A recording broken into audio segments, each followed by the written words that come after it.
In the name of the Father, the Son, the Holy Spirit. Amen. Prayer to Saint Gabriel. I humbly invoke for the presence of God in my life. May all of my communications be clear and full of love. May I have the patience to listen and understand. I powerfully choose to set the intentions to create a life where I frequently deliver good news to others. May I be a messenger of divine love every day of my life. With thanks and full of faith, so be it. In the name of the Father, the Son, the Holy Spirit. Amen.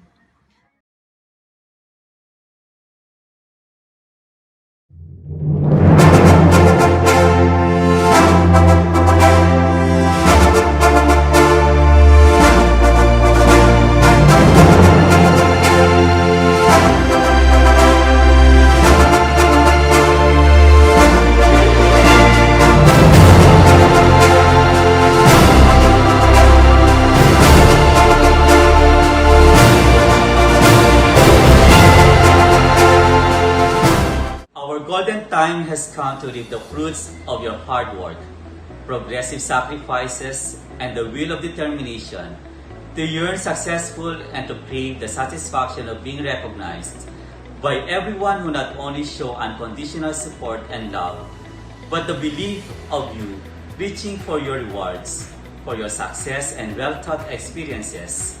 Recognition is a time where we recognize our dear Gabrielans, who not only represent determination but also the courage and will to aim and take their dreams and make it happen.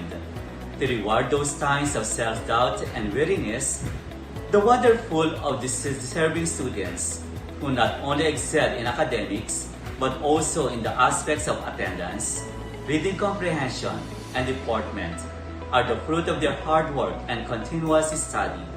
The training and formations that they have undergone in this institution could only be realized when you give yourselves in the service of bringing God's love, faith, and message to every person you meet as you travel and the road called life and reality.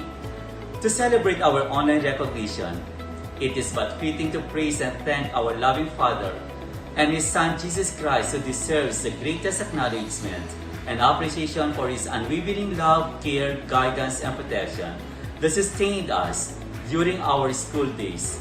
Let us plead for His continual support so that, with a generous heart, we may all become heralds of His love to all. But as we are fabricated by today's reality, the destiny we believe in has shown us grief and sorrow due to the nature of today's sickness that drives a humble man to its very knees and is filled by blindness and pandemonium circumstances. But fret not for you as Gabrielans. We are transformed and shaped by individuals who not only exemplify perfection, but also faith, fairness, and harmony.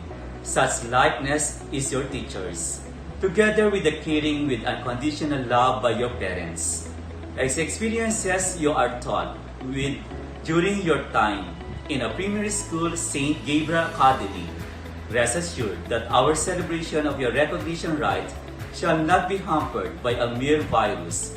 With the use of 21st century technology, it shall come through as online recognition. The tradition shall continue as it was been over the century of the institution.